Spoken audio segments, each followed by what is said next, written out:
Krishna everyone.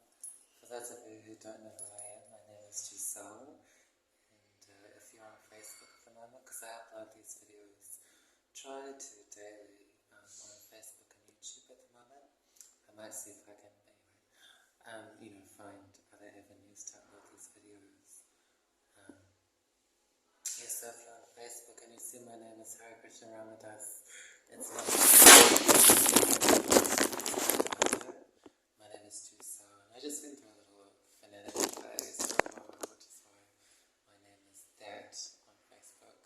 But today we're going to be speaking about and also doing a little bit of singing, chanting, but whatever style you feel most comfortable, talking, humming, whispering, shouting, screaming, the Hare Krsna Maha Mantra, which is described as the greatest mantra for this age. Maha means great, so Hare Krsna Maha Mantra. And the reason why it's called the Maha Mantra is it's described in the Yoga and Wisdom texts and philosophy and knowledge, really, science. It's the greatest mantra for this age, and this age is described as Kali Yuga. That's what it's called in this knowledge. Ancient sacred knowledge, and Kali Yuga means quarrel and hypocrisy, and Yuga means age. So we're in the age of quarrel and hypocrisy currently, and we can see it on every level. I was going to say pretty much, but no, it's absolute. There's quarreling in the mind, there's quarreling between persons, there's quarreling with ourselves even, sometimes verbally, maybe to ourselves. Quarreling on cultural levels, societal levels, it's everywhere. And we just take it as normal, like that's just normal life. We quarrel, but it doesn't have to be that way.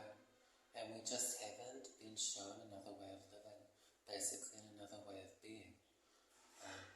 I was just thinking this morning, like imagine if, instead of the way our culture and societies are now, imagine if everyone was enlightened, it would be a pretty different society and a different culture completely altogether.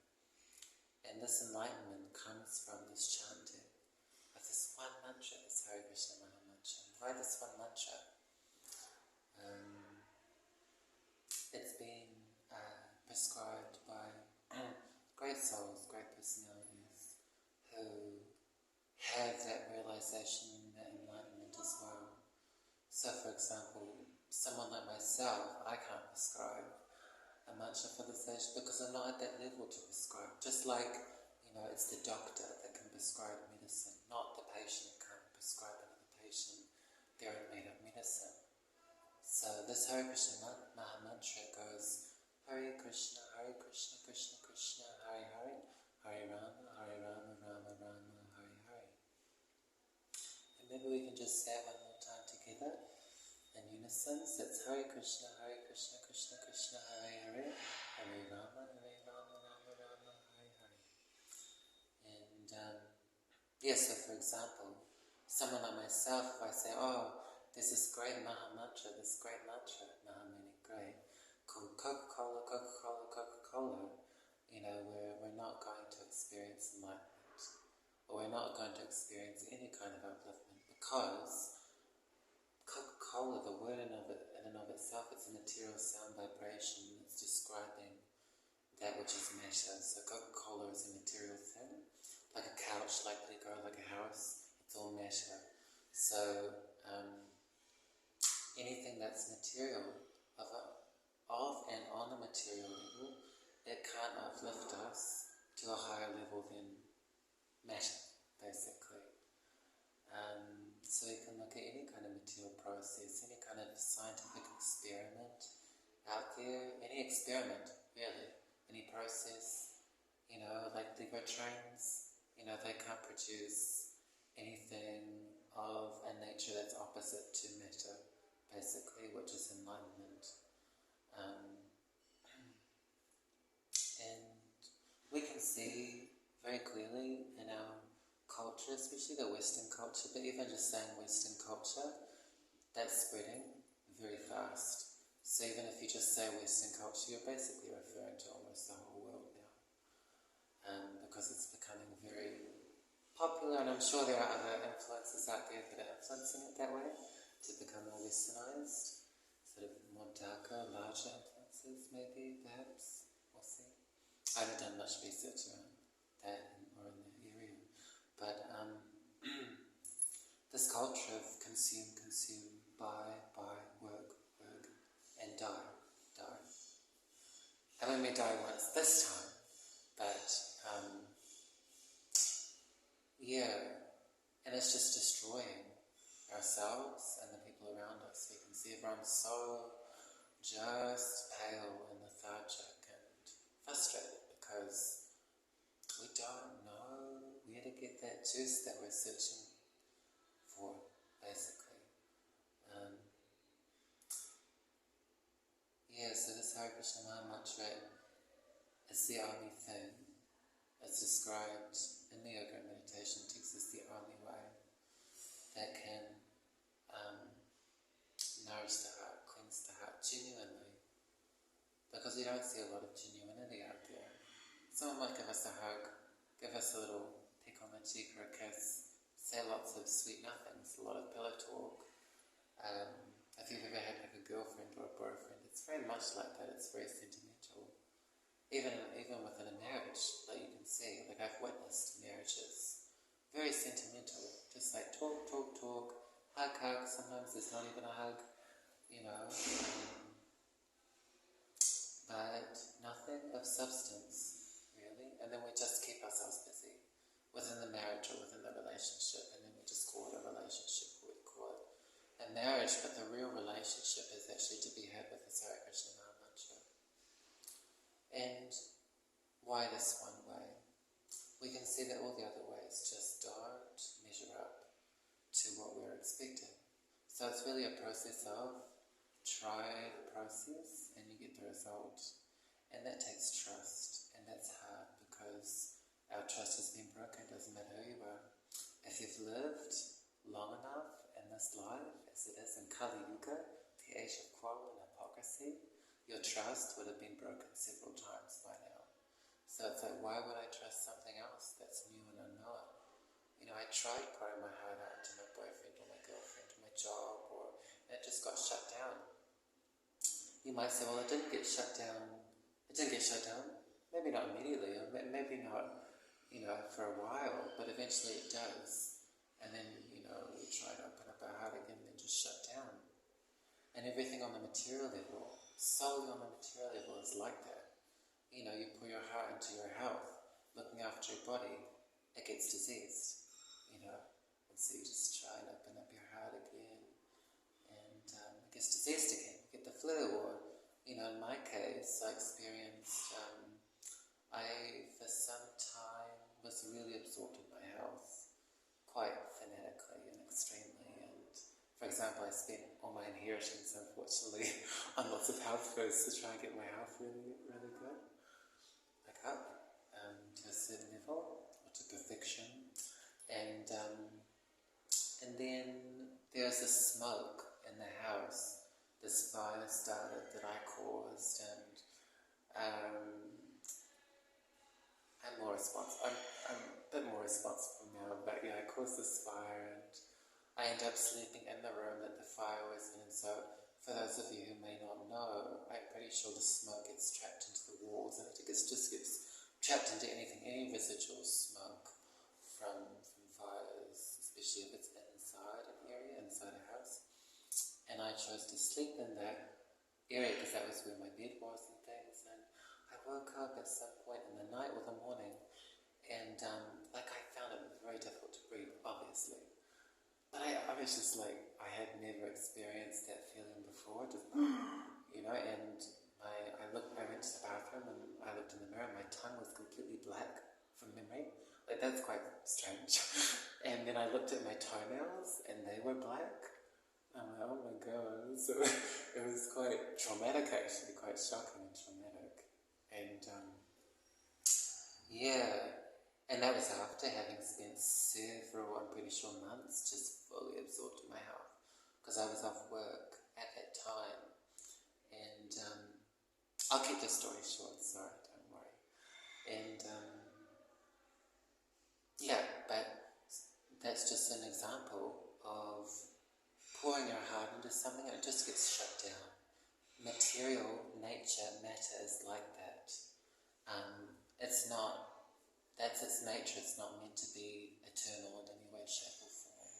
And the satisfaction you're meant to get is not meant to be eternal. That's not how it acts, that's not its nature, according to yoga, meditation, wisdom from ancient culture. But what's the opposite of material? What's the opposite of material nature? Is spirit, soul, spirit, spiritual nature.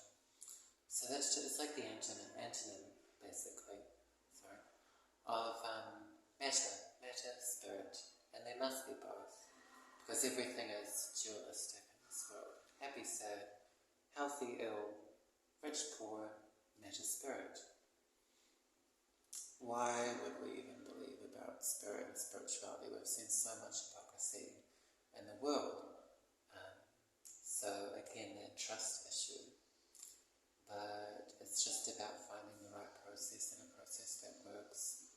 And a process that you can sustainably live by, day by day, for some people for the rest of their lives, and you actually see the results. And you don't even have to look to you to see the results. You can see in people who are much more elevated in that area of life. So I will stop here for now, and we'll do a bit of Hare Krsna Mantra meditation with melody added in. So I will begin the melody. And I was thinking how I actually want to do a few melodies. So I don't know how long this video is going to go for, but we'll see. We always have our plan, but then there's the plan that's out of our control. Always. Doesn't matter who you are. You have a plan, sometimes it goes to plan, sometimes it doesn't. That's how it works.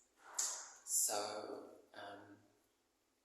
this melody I think I'll start with is a beautiful melody, and I first heard it from a devotee who I won't reveal any personal details, including the name, because privacy. But I heard them sing this name and I was like, oh my god, and then it just stuck in my head. But it's really the Hare Krsna Mantra that sticks in your head, not the melody. Because I could be singing Coca-Cola to the melody and it just wouldn't stick. It wouldn't have the same effect. That's how powerful and potent this Hare Krsna Mantra is. Can you think of any other 3 words that they just stick, and not just that they stick, but that you derive more and more pleasure from them? I've never experienced any other 3 words, 3 names. In this case it's names, but yeah. So we'll give it a go, and please join in, either call and response, so I can sing the first mantra. We can sing the second mantra together, 4th mantra together, 6th mantra together, 8th mantra together, like that. Or just sing along with me. If singing's not your thing, whisper, hum, shout, scream, whatever works for you. The main thing is that the mantra is chanted in the way that it's presented, and that's the prescription for this age. Just like medicine, just like apples. They're good for you, so you have them almost every day, right? For those who know that it's a healthy thing, an apple, generally speaking. So, I'll begin, and I will clap, because I have no instruments again, because I'm poor. Alright. A little bit fast this one. Hare Krishna, Krishna Krishna.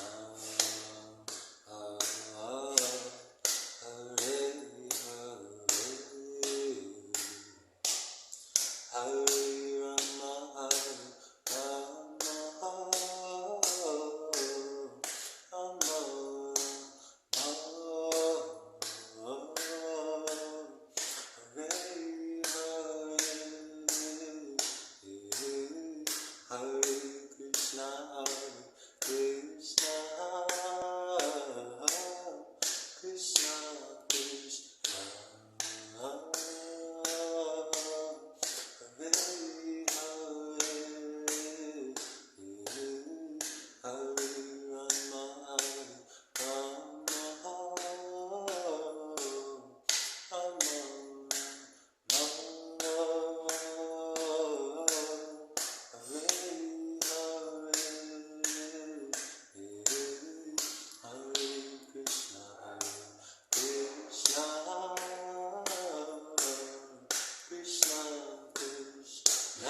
Krishna. So thank you so much for joining me for this meditation. It's a group effort. It really is. If I was just here sitting on my own, I'd be pretty sad. But the fact that we're coming together today and doing this, even though it's virtually and even though it's pre-recorded, still, the more people, the more powerful this Hare Krsna Mantra chanting, kirtan, singing is, especially in this format of kirtan music, mantra music meditation, the Hare Krsna Mantra. There's a way to do it on one's own. So there's always a time to be on one's own, and then there's always a time to come together like this. It's called kirtan, the style. And it uplifts the consciousness in a way that other mantras, everything else we're chanting throughout the day, so it just doesn't. And many studies even have been done on this Hare Krishna Mantra through, I'm pretty sure, Western studies that show positive effects. But again, those are just material experiments. Actually taking the time to sit, stand, wherever we're comfortable, and actually enunciate these syllables of this beautifully great mantra for this age of Kali Yuga that we're currently in, of quarrel and hypocrisy. That is the genuine experiment that we must try at least to incorporate into our life. It doesn't matter what your life looks like. You could be working 60 hours a week. Some people do, I'm pretty sure. You could be homeless, you could be, like I work a small job. But whatever your situation is, we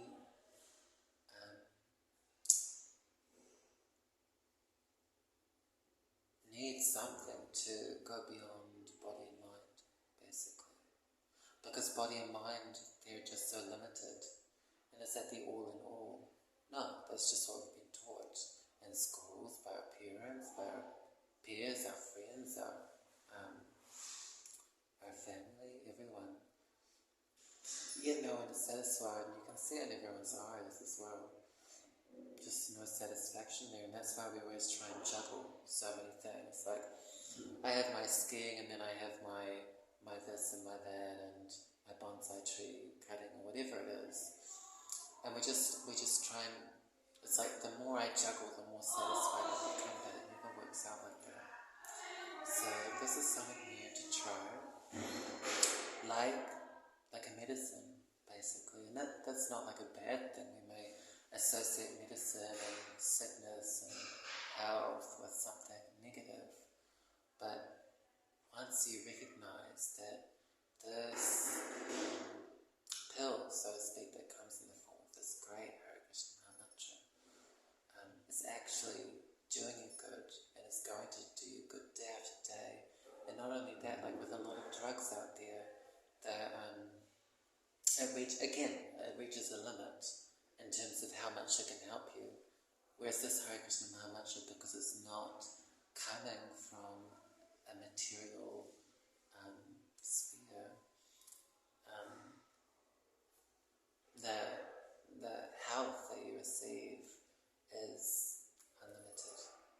And that's why people can do it over their whole lifetime. This short little lifetime, we think it's so long, or like 80 years or whatever. We don't even know if we have tomorrow. That's the scary reality. But actually that no longer becomes scary once you start to chant in a way that's comfortable, this Hare Krishna Mantra. You become fearless, basically. And you just see every day as an opportunity, like how can I go deeper into the Hare Krishna Mantra than I did yesterday? How much more heart can I give this Hare Krishna Mantra? Because if we're really honest and really still with life and ourselves and it and this, anything from the spiritual plane. Anything of a spiritual nature is the only thing that can satisfy us. Because, like, my hands can't satisfy me, no matter how I use them. I could use them in socially acceptable ways, not so socially acceptable ways, and still it's not going to satisfy me, you know. So that's like, what's the point? Of course we still use everything, but once the Hare Krishna Mantra enters someone's life, the way in which everything gets used, the way in which the material arrangements in our material body and our material minds gets used is totally, it gets changed completely. Everything becomes rewired and the consciousness just expands. So that's a little more food for thought, and hopefully I will get to see you and meet you in person. And I'm currently in New Plymouth, maybe moving soon. So wherever you are in the world, take care, and please, if you're comfortable, it starts with one mantra. That's all. It may seem scary and unknown and uncomfortable and nerve-wracking,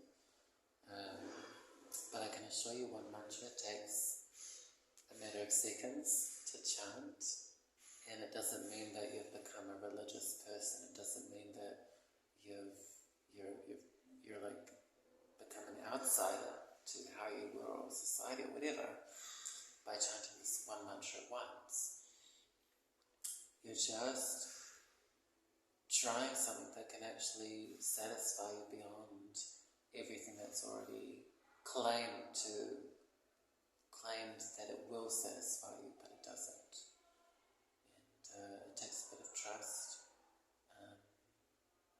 But then once you start chanting this Hare Krishna Mahamantra, especially on a regular basis, no pressure, but because the pleasure for chanting this Hare Krishna Mahamantra increases, naturally you want to do it more and more. And it's this escapism. Escapism, as far as I'm aware and as far as I've observed, leads to not good things, mentally or physically or socially, or we see it all the time, escaping into gaming, escaping into sex, drugs, whatever it is. We've all been there, we've all done that, generally speaking. I have. I've done all of the above. And it leads to a lot of ignorance, actually. And then you become no help to anyone or yourself. So we're left with a lot of people, we're left with a whole culture of people who are of no use to themselves or others. That's the dark reality. And these are not like proud judgments that I'm forcing down, because I've experienced it myself. So it's more like I'm reflecting on how I've been in the past. So this is a chance, this is an opportunity, a really special and great opportunity to let some genuine light into our life, because everything else is just so fuzzy, basically.